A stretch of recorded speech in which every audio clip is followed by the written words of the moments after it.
Na neki točki je internet prenehal biti splošno zbirališče za vse ljudi po svetu in se spremenil v virtualni preiskovalni urad, največjo detektivsko agencijo na svetu. V primerih, ko oblasti naletijo na slepo ulico, neznanci na spletu uporabijo razdelek za komentarje in dokazujejo, da pravice ne prinese vedno policijska značka.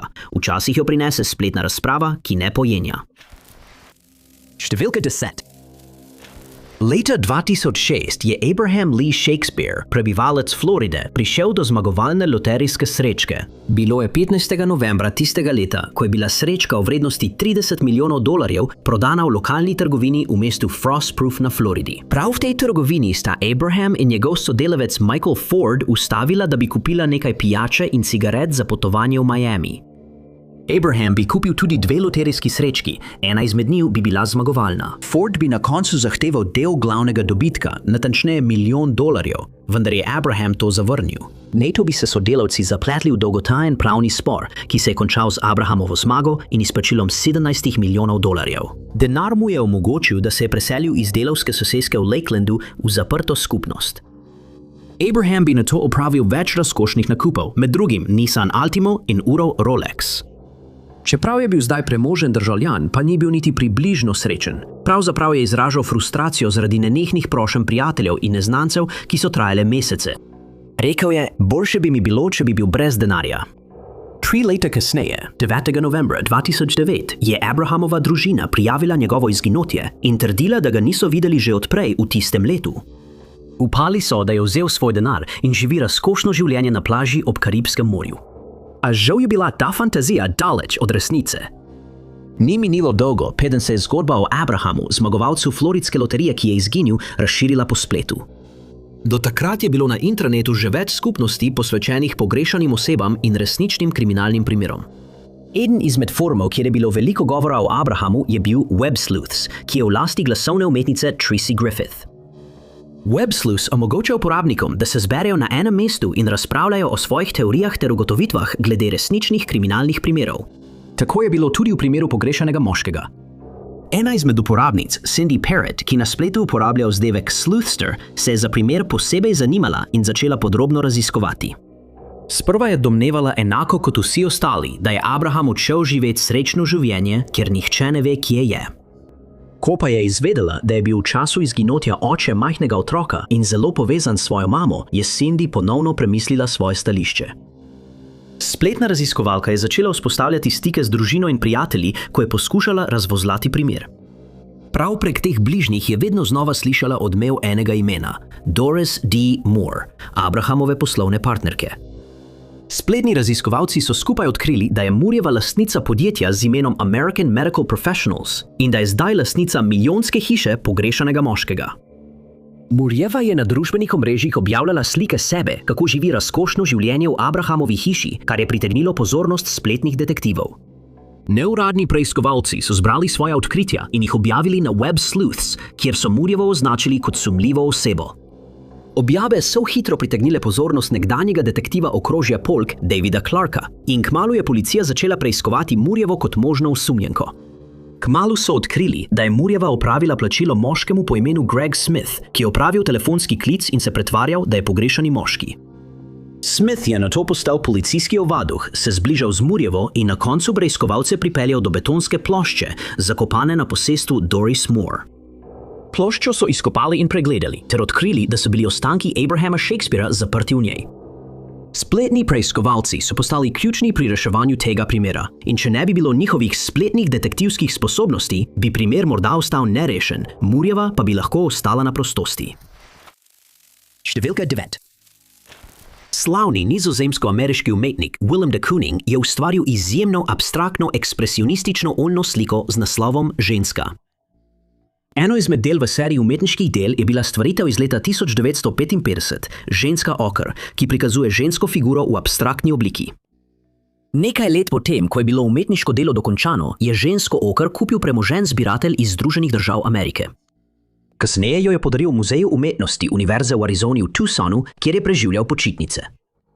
Zbiratelji je sliko podaril pod enim pogojem. Muzeju ni bilo dovoljeno slike nikoli prodati ali podariti, tudi ko je vrednost de Kooningovih slik začela naraščati in so njegove slike do 21. stoletja dosegle $100 milijonov. Ta določba pa muzeja ni ustavila, da slike ne bi vsaj posojal potujočim razstavam. Ženska Oker bi na to videla svet, potovala je celo do vzhodne Evrope. Leta 1985 se je dragoceno umetniško delo vrnilo na svoje mesto v Uama, odkoder bi postalo nesrečna tarča ropa. Neznani tatovi so po dnevu zahvalnosti vstopili v muzej in ga izrezali iz okvirja. Preiskovalci so verjeli, da sta bila storilca par in uspelo jim je narediti pričevansko skico njiju. Skice so krožile po mestu v upanju, da bo kdo prepoznal par kriminalcev, a žal jih nihče ni nikoli prepoznal. In kmalu je skrivnost slike Woman Ocher izginila iz javnosti. Le občasno se je znova pojavila v podcastih posvečenih skrivnostim. Leta 2017 je David Van Ocker izvedel za prodajo zapuščine v hiši tik zunaj Silver Cityja v Novi Mehiki. David je bil solastnik trgovine s pohištvom in starinami, prodaja zapuščine pa bi mu omogočila, da dobi več izdelkov za prodajo na trgu. Na koncu je plačal $2000 za zbirko predmetov, ki sta nekoč pripadala Jerryju in Riti Alter, nekdanjima zaposlenima v javni šoli. Jerry je bil nedeljski slikar, par pa je bil znan po tem, da sta v svojih pustolovskih dneh obiskala 120 držav. Med kupljenimi predmeti je bila tudi slika, ki je nekoč visela nad vrati spalnice tega para. David jo je dodal v svojo trgovino in skoraj takoj so stranke začele spraševati po njej. Ena stranka bi zanjo ponudila več kot $200,000 in ustrajala, da njena visoka kakovost in pristna privlačnost morda pomenita, da je nekaj vredna. David in ostali solastniki so se odločili, da jo bodo podrobneje raziskali. Obrnili so se na internet in objavili slike ter prosili za več informacij. Sledili so namigu, ki je bil povezan s krajo umetniškega dela pred približno 30 leti. Nato pa so hitro uporabili Google in našli članek o sliki Woman Ocher, v katerem je bila tudi slika ukradenega dela. Lastniki starinarnice sta kmalu ugotovila, da imata v rokah dragoceno mojstrovino in stopila v stik z muzejem. Davidu so naročili, naj sliko odstrani iz svoje trgovine, muzej pa je uredil njen prevzem. Kmalu je bilo potrjeno, da je to bila ženska Oker in da sta bila tetova lastnika posestva Jerry in Rita Alter. Številka 8. V zgodnjih 2000-ih se je več vzdevkov, ki so vodili do ene osebe, pojavilo na internetu in v klepetalnicah, kjer so se srečevali nič hudega sluteči ranljivi uporabniki. Oseba za profili Lee Dow, Cami D in Falcon Girl naj bi bila domnevno ženska v svojih 20 letih, ki je trpela za depresijo. V 5 letih je govorila z desetinami ljudi, nato pa jih je veliko doživelo prezgodnji in prisiljeni konec. Lee Dow, katere profil je nakazoval, da je medicinska sestra, je na spletu sklepala različne dogovore o samouničenju z že tako ranljivimi posamezniki. Ena od žrtev je bil Mark Drybrow iz Coventryja v Angliji. Mark, 32-letni IT tehnik, je pravkar doživel živčni zlom, ki mu je sledila depresija, ko je leta 2005 spoznal Lee v enem izmed klepetalnic. 2 meseca sta se pogovarjala, v tem času pa je Lee začel Marka nagovarjati k njegovi pogubi. Julija tistega leta so Marka našli mrtvega v njegovem domu, kot neposredno posledico prisile strani spletnega vzdevka. Lee Dow se je kasneje spoprijateljil z mlajšo žensko po imenu Nadia Kajoji, ki naj bi po poročanju zapadla v depresivno stanje, potem ko je zapustila dom in odšla študirati na univerzo Carleton v Ottawi, Ontario. Aprila 2008 so njene posmrtne ostanke našli v reki Rideau. Notranja preiskava pa je ugotovila, da je Lee Dow prisilil samouničevano dejanje prek istega dogovora, kot ga je vzdevek sklenil z Markom. Več let se je Lee Dow pojavljal na radarju, povezan z umrlimi osebami, ki so bile očitno pahnjene v nekaj nepredstavljivega. Oblasti pa so ostale zmedene, ko so poskušale ugotoviti, kdo stoji za temi profili. Medtem je bila Celia Blay, upokojena britanska učiteljica, prav tako zajeta v iste napore. Novembra 2006 je živela v Wiltshireu v Angliji, ko je od mlade prijateljice izvedela, da je ta sklenila dogovor z mlado medicinsko sestro. Blayeva je v upanju, da bo rešila življenje svoji prijateljici, začela raziskovati Leeda in hkrati objavljala opozorila na družbenih omrežjih glede te osebe v klepetalnicah. Amaterska preiskovalka je nato odkrila še 2 profila, ki sta pripadala isti osebi, Cami D in Falcon Girl. Blayeva preiskava jo je pripeljala na temni splet, kjer je ta oseba organizirala, da so žrtve umrle prav pred svojimi spletnimi kamerami. Naslednjih nekaj mesecev je zbirala dokaze o teh dejavnostih prek teh klepetalnic, preživelih žrtev in spletnih informacij. Leta 2008 sta Blay in njena prijateljica Kat Lowe pripravili past, da bi ujeli Lee pri dejanju in jo prijavili oblastem. Tako da sta se predstavljali kot dve osebi, ki se spopadata z duševnimi težavami, sta si prek klepetalnic pridobili zaupanje Lee. Med njunim pogovorom sta izvedeli veliko o tej osebi, vključno z njenim IP naslovom in prebivališčem v Minnesoti. Informacije so bile posredovane pristojnim organom, pri čemer se je pojavilo ime William Francis Milgard Dingle. Skozi spletna prizadevanja Blay in njene prijateljice sta ista policijska uprava St. Paul in Minnesotska enota za internetne zločine nad otroki odprli primer proti Leeju Daju, ki je bil v resnici poročen moški srednjih let in nekdanji licencirani medicinski tehnik. Nadaljnja preiskava je razkrila, da je Milgard Dingle prisiljeval ranljive ljudi v samouničenje. S pomočjo IP naslova in naslova prebivališča, ki so ju pridobili spletni amaterski preiskovalci, so storilca hitro izsledili, aretirali in obsodili po 2 točkah obtožnice, čeprav verjamejo, da je odgovoren za vsaj 5 primerov pomoči pri smrti. Številka 7. Septembra 2008 je najstnik vozil svoje kolo v živahni prestolnici severa Nizozemske, univerzitetnem mestu znanem kot Groningen. Nenadoma so najstnika ustavila in z njegovega kolesa odvlekla 2 neznanca. Neznanca sta ga oropala, vzela sta mu 165 € iz žepov in njegov mobilni telefon. Ker v bližini ni bilo varnostnih kamer ali stanovalcev, ki bi bili priča dogodku, je fant ostal brez kolesa, denarja in telefona.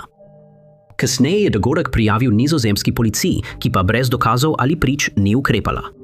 Naslednjih nekaj mesecev je bilo kolo izgubljeno, moški, ki so ga vzeli, pa so ostali neznani. V teh mesecih pa zlomljeni fant ni prenehal iskati namigov, ki bi razrešili njegov primer. Marksa naslednje leto je bil fant zelo presenečen, ko je Google Maps Street View posodobil posnetke, ki so se upadali z datumom in časom kraje. Marca 2009 je žrtev ponovno poklicala policijsko postajo, tokrat z dokazi o zločinu. Google Maps Street View je ujel prav tisti trenutek, ko se je dogodek zgodil. Slika je prikazovala njega in 2 moška, za katera so verjeli, da sta bila njegova napadalca. Slike je posnela posebna kamera, nameščena na avtomobilu, le nekaj trenutkov pred tem, ko se je zločin zgodil. Edina težava je bila, da so bili obrazi zaradi zasebnosti zamegljeni. Tožilci pa bi poslali uradno zahtevo Googlu za izvirne slike. Podjetje je ugodilo zahtevi, potem ko so preiskovalci vztrajali, da jim bo to pomagalo rešiti zločin. Kriminalisti iz oddelka za rope bi analizirali slike in takoj prepoznali storilce. Moška sta bila 24-letna nizozemska dvojčka, ki so jo nato izsledili, aretirali in obsodili ropa žrtve. Njuna identiteta pa nikoli ni bila javno potrjena, čeprav je zamegljena Googlova slika postala javna. Številka 6. Michelle Marie Martinko se je rodila v Cedar Rapids v Iowa kot mlajša od 2 hčera. Obiskovala je srednjo šolo Cedar Rapids Kennedy in bila zelo cenjena med šolskimi uradniki. Michelle je bila nadpovprečna učenka in nadarjena nastopajoča v skupini Twirling Squad. Nastopala je tudi v gledaliških predstavah in pevskih zborih. V času šolanja ni imela veliko prijateljev, kar so mnogi pripisovali ljubosumju zaradi njene lepote. Mlada ženska je nameravala obiskovati univerzo Iowa State, saj jo je zanimal študij notranjega oblikovanja. Nažalost je 18-letnica postala žrtev grozljivega zločina, še preden bi lahko uresničila svoje sanje. Michelle je bila še vedno maturantka srednje šole, ko je postala tarča. Bila je noč 19. decembra 1979, ko se je udeležila banketa v hotelu Sheraton Inn. Po banketu je povabila soigralko iz ekipe Twirling Squad na nakupovalni izlet v nakupovalni center Westdale Mall, kjer je takrat tudi delala. Toda potem, ko se po tem izletu dolgo ni javila družini, so postali zaskrbljeni. Ker so domnevali, da je verjetno še vedno v nakupovalnem centru, so se odpravili, da bi jo poiskali. In res je bil na parkirišču nakupovalnega centra najden Buick Electra, to vozilo pa je pripadalo družini Martinko. Nadaljnja preiskava kraja dogodka je razkrila Michelino truplo, ki je bila zgrbljena na sovoznikovem sedežu, z 29 ranami na obrazu, vratu in prsih, ter obrambnimi ranami na rokah in dlaneh. Primeru je primanjkovalo trdnih dokazov, vsak osumljenec, ki so ga obravnavali, pa je bil kmalu zatem izločen kot osumljenec. Tudi potem, ko so objavili sestavljen portret morebitnega osumljenca, to ni prineslo nobenih sledi. Pod hipnozo sta 2 očividca napadalca opisala kot belca, moškega v poznih najstniških letih ali zgodnjih 20-ih. Bil je visok, približno 180 cm, imel je rjave oči in skodrane rjave lase. V enem letu je policija zaslišala več ljudi, vendar nobena od sledi ni pripeljala do osebe odgovorne za zločin. Primer je nato obstal brez novih sledi. Primer se nato premakne 27 let naprej, v leto 2006, ko je preiskovalec nerešenih primerov pri policijski upravi Cedar Rapids ponovno pregledal primer in našel nekaj, za kar je verjel, da je spregledan element. V spis je bilo shranjeno, kar so verjeli, da je napadalčeva telesna tekočina, verjetno zaradi mešelnega samoobrambnega boja. Iz vzorca je policiji uspelo sestaviti delni DNK profil, ki so ga nato vnesli v spletni kombinirani sistem indeksiranja DNK. Naslednjih nekaj let je primer ponovno miroval, vse do leta 2017, ko si ga je ogledala ekipa za DNK fenotipizacijo. Samo na podlagi DNK sledi, prisotnih v spletnih bazah podatkov, je ekipi uspelo rekonstruirati možen videz obraza in poreklo. Rezultat je bil skica moškega, ki je bil videti povsem drugače, kot so ga opisali očividci. Slika je bila razširjena po internetu in je v primeru, ki je bil 40 letja nerešen, prinesla več kot 100 namigov. Eden od namigov je prišel od nekdanjega sošolca, ki je vztrajal, da je obraz podoben drugemu študentu, sošolcu, ki ga je policija že izključila kot osumljenca. Leta 2018 je isto podjetje za fenotipiziranje vneslo podatke v GEDmatch, drugo spletno stran za genealogijo, ki je postala ključna pri reševanju drugih nerešenih primerov, vključno z umori v Zlati državi. GEDmatch je vrnil enega posameznika, ki je imel skupne označevalce z osumljencem. Udžemanje je bilo sorodnikom v drugem kolenu z eno generacijo razlike. Nato je bilo ustvarjeno družinsko drevo in začel se je proces izločanja, dokler ekipa ni prišla do bližnjega sorodnika, bratranca oziroma sestrično. In nato so izbor zožali na 3 brate, ki so jih dali pod nadzor, medtem ko so preiskovalci poskušali na skrivaj zbrati njihove vzorce DNK. Konec leta 2018 je bil Jerry Lynn Burns identificiran preko DNK zbranega s plastično slamico, aretiran in zaslišan zaradi umora Michelle Martinko. Isto leto je bil obtožen umora prve stopnje, leta 2020 pa je bil obsojen na dosmrtni zapor brez možnosti pogojnega izpusta. Številka 5. Joe Bernick Hill se je rodil v Michiganu, kjer je živel vse do svojega izginotja. Ta domačin iz Detroita je bil borec. Natančneje, treniral je taekwondo in si prislužil črni pas drugega dana v doju Tiger Chung. A še pomembneje, Joe je bil predan oče. 1. septembra 1981 se je življenje družine Hill nenadoma ustavilo, ko je 29-letni Joe nepojasnjeno izginil in za seboj pustil žalujočo družino. Michiganska policija je takoj začela preiskovati dogodek in kmalu odkrila pogrešanega moškega Pontiac Firebird iz leta 1979. Vozilo so našli 7 dni po prijavi izginotja, vendar naj bi bilo zapuščeno na avtopralnici na aveniji Gratiot že nekaj dni prej, ker je ostalo nedotaknjeno. Joea ni bilo nikjer, na kraju pa niso našli nobenih dokazov ali sledi, ki bi preiskovalce pripeljale do tega, kje je. Ob istem času, ko je potekala ta preiskava pogrešane osebe, je bila policija Detroita 4. septembra istega leta poklicana na grozljiv prizor na smetišču na vzhodni strani mesta. In tukaj bi bila njihova pozornost usmerjena na trup neznanega moškega. Posmrtni ostanki niso imeli nobenih prepoznavnih oznak in so bili nato uvrščeni med nerešene primere. Več let kasneje, ko so internetni forumi in spletne baze podatkov postale nuja, se je detroitski trup pojavil na blogih posvečenih neznanim moškim in ženskam.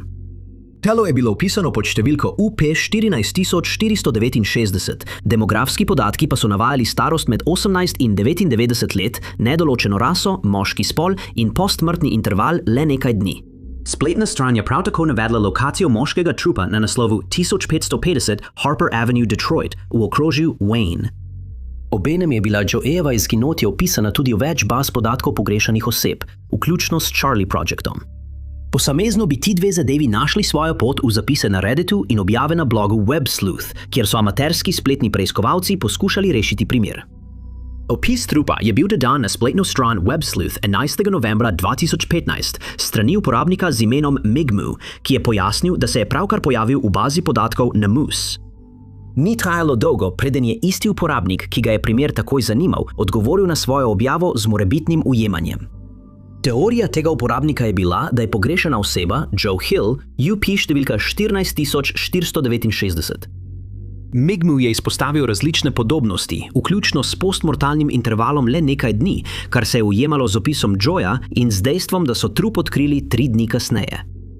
Joy je prav tako izginil v istem mestu, kjer so našli posmrtne ostanke. Sumili so tudi kaznivega dejanja v primeru pogrešanega moškega, kar se je izkazalo za pravilno glede na okoliščine povezane s truplom. 3 leta kasneje se je Joyeva hči pojavila na blogu pod imenom Here to Help. Pojasnila je, da je Mi'kmaq imel prav in da je bil trup pozitivno identificiran kot Joe Hilo. Vse, kar je zdaj ostalo, je bilo ugotoviti, kdo je stal za tem nasilnim dejanjem in zakaj so to storili.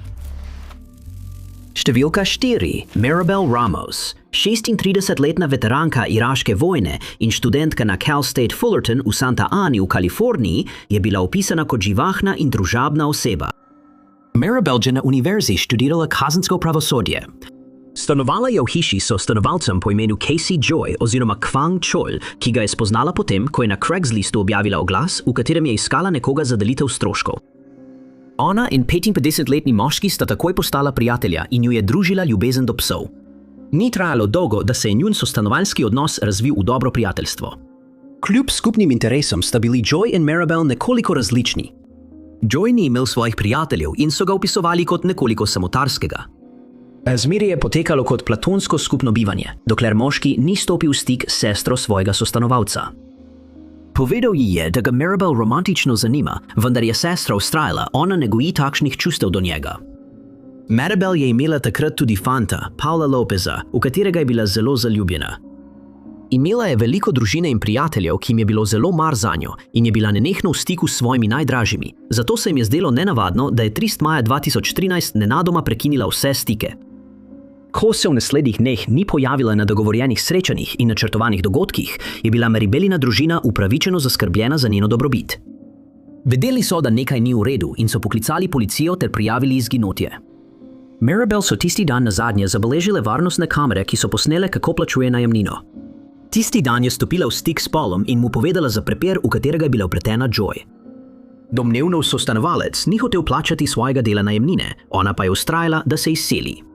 Eden od prijateljev Maribel je začel ozaveščati javnost o izginotju prek družbenih omrežij, medtem ko je policija preiskovala in začela iskane akcije.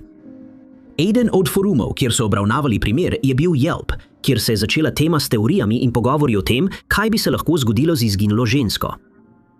Eden od komentatorjev, ki je opazil sostanovalčevo vedenje glede najemnine, se je vprašal, ali je morda imel prste vmes pri tem dogodku. Joy, ki je spremljal temo, se je začel braniti. Vztrajal je, da sta bila z izginulo najboljša prijatelja in da je policija že obiskala njuno stanovanje ter ga preiskala.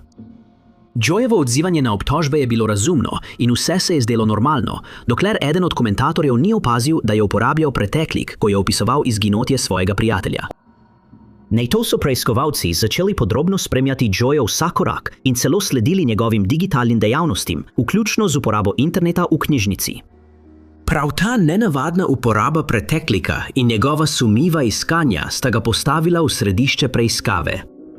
Joy je na spletu upravljal zaskrbljujoča iskanja, med drugim tudi, koliko časa traja, da se telo razgradi. A to še vedno ni bilo dovolj za aretacijo, zato so še naprej spremljali njegove premike v realnem času.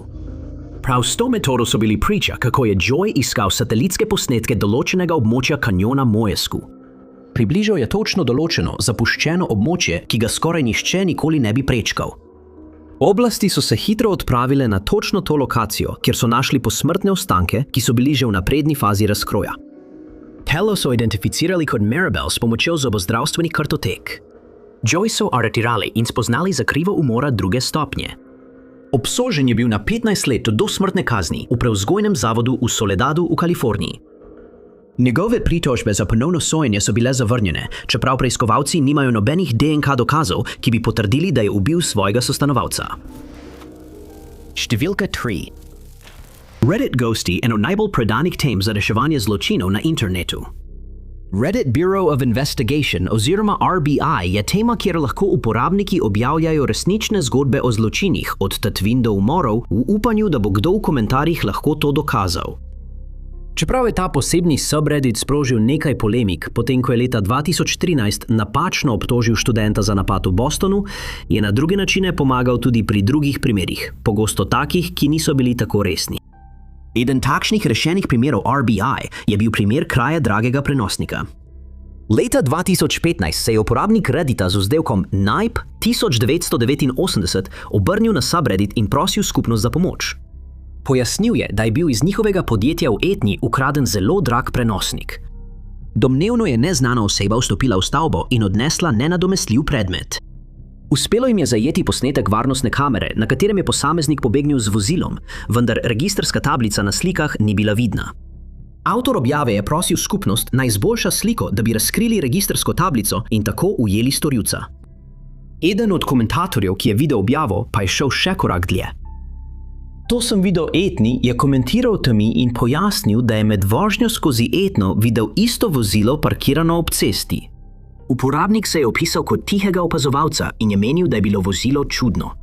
Zato se je ustavil ob cesti in se zapeljal okoli bloka, da bi slikal vozilo. To sem videl v Etni zelo jasno fotografijo, na kateri je bila vidna registrska tablica, sem naložil v temo.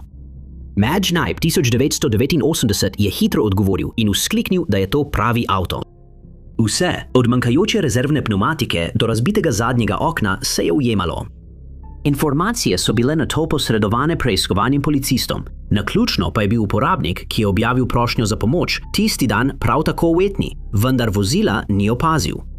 Bil je hvaležen moškemu, ki je fotografiral vozilo, za katerega je mislil, da je preprosto čudno. Ta primer je bil eden redkih, ko je bil subreddit Reddit Bureau of Investigation resnično uporaben. Policija bi lahko izsledila storilca in morda našla ukraden drag prenosnik, vse to zahvaljujoč enemu moškemu za tipkovnico. Številka 2. Februarja 2021 so zunaj stanovanja v Comptonu v Kaliforniji odkrili brezživljenjsko telo 19-letne Daisy DeLao. Bila je žrtev smrtonosnega napada, ki je bil izveden z ostrim rezilom.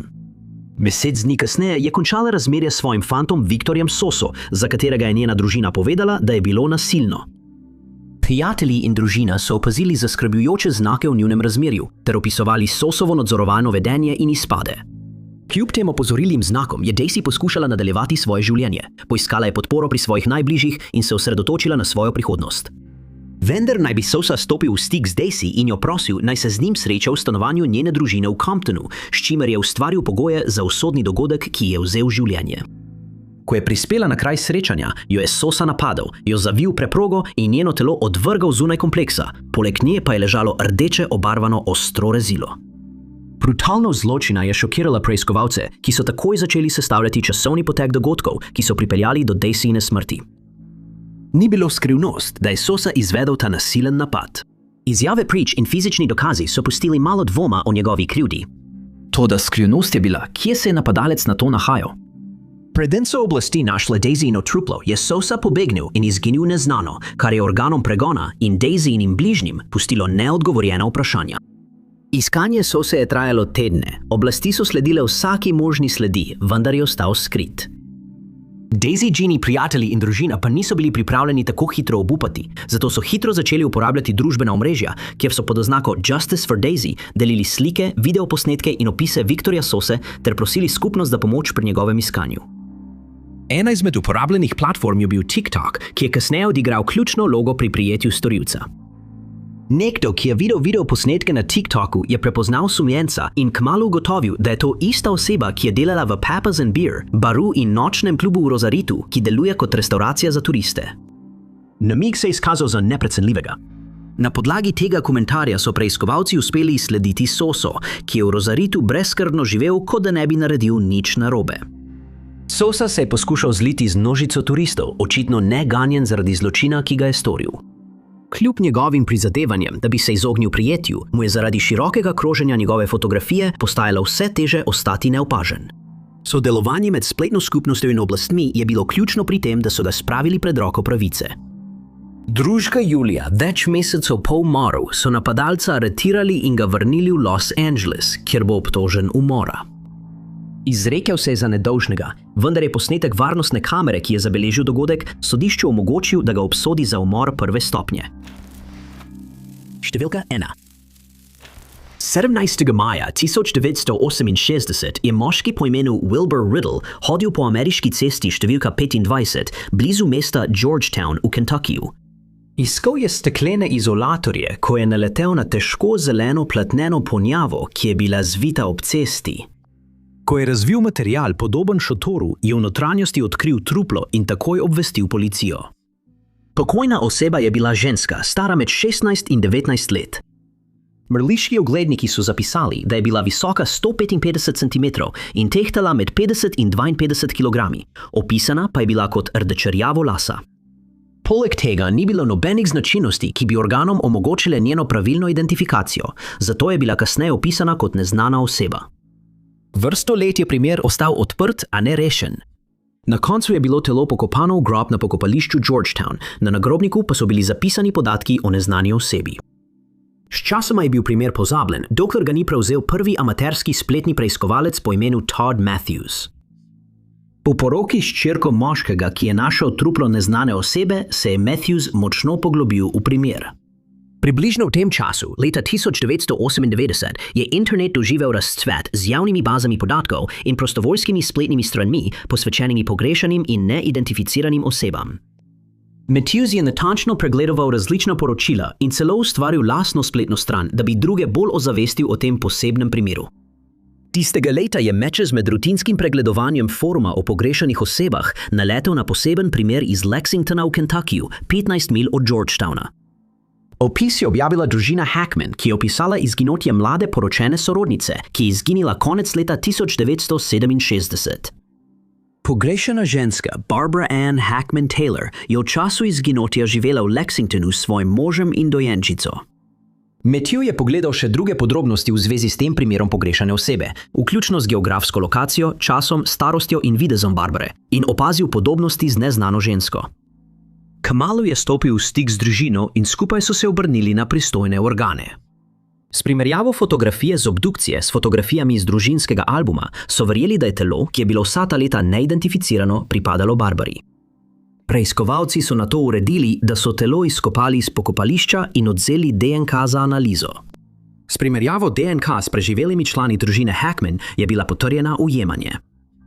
Neznana ženska je bila Barbara Ann Hackman Taylor, žena Georgia Earla Taylorja, ki je postal glavni osumljenec v primeru, za katerega so verjeli, da je umor. Ko so bili ti indici predstavljeni, je George že umrl. Barbaro so ponovno pokopali na pokopališču Georgetown in pod prvotnim nagrobnikom so postavili še en kamen z njenim imenom, datumom rojstva in napisom: ljubeča mati, babica in sestra. Najlepša hvala, ker ste gledali. Če vam je bil ta video všeč, pritisnite gumb za všeček. Prav tako ne pozabite se naročiti in klikniti na zvonček za obvestila, da boste na tekočem z vsemi našimi prihodnjimi objavami. Moje ime je Top 5 Unknowns in se vidimo v naslednjem videu.